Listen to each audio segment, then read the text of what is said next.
जय श्री कृष्ण। मेधा के बोल में आप सबका स्वागत है। आज हम महायोगी पायलट बाबा द्वारा बताए गए सद्गति के बारे में जानेंगे। हमारे कर्म ही हमें गति देते हैं। यदि हम अच्छे कर्म करते हैं तो सद्गति को प्राप्त होते हैं। गलत कर्म से दुर्गति मिलती है। कर्म छोटा या बड़ा नहीं होता, बल्कि कर्म ही मनुष्य को छोटा बड़ा बनाते हैं।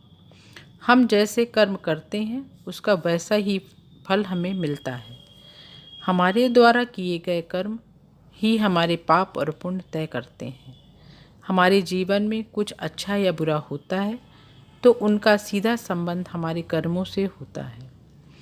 कहा गया है कि जो जैसा बोता है वह वैसा ही काटता है।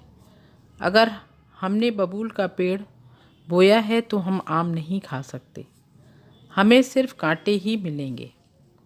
एक डाकू या लुटेरा भी यही सोचता है कि वह अच्छे कर्म कर रहा है। लूटपाट करके ही सही अपने परिवार का पेट तो भर रहा है। लेकिन जब साधुओं ने एक डाकू से पूछा कि क्या इस पाप में तेरा परिवार भी भागी बनेगा, तो वह असमंजस में पड़ गया और भागा भागा अपने परिवार के पास गया। उसने परिवार के सदस्यों से यही प्रश्न किया तो सभी ने एक स्वर में कह दिया कि तुम्हारे पापों में हम भागीदार नहीं हैं। तब जाकर उसकी आंखें खुली। हमारे कर्मों में इतनी ताकत होती है कि डाकू तक अपने कर्म सुधारें तो वे महर्षि बन सकते हैं। दुनिया हमें हमारे काम से ही पहचानती है। तभी कहा गया है कि अपने कर्मों की गति सुधारो। कर्म सुधर गए तो जीवन सुधर गया। अच्छे कर्मों से मनुष्य जीते जी तो याद किए ही जाते हैं, मृत्यु के बाद भी उनका नाम अमर हो जाता है।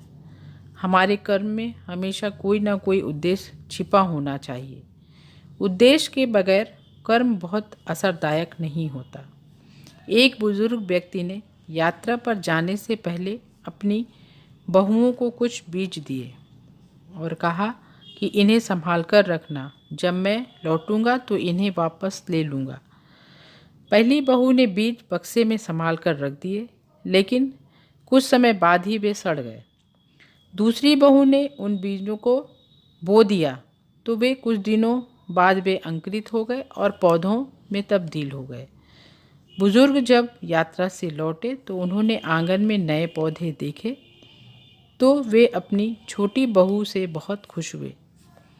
हमारे कर्म हमारी सोच पर निर्भर करते हैं, यानी हम जैसा सोचते हैं वैसे ही कर्म करते हैं और उसी के अनुरूप हमें फल भी मिलता है। अपने कर्मों के लिए व्यक्ति स्वयं ही जिम्मेदार होता है। गीता में कहा गया है कि फल से ज़्यादा कर्म को ही महत्व दी जानी चाहिए। जय श्री कृष्ण।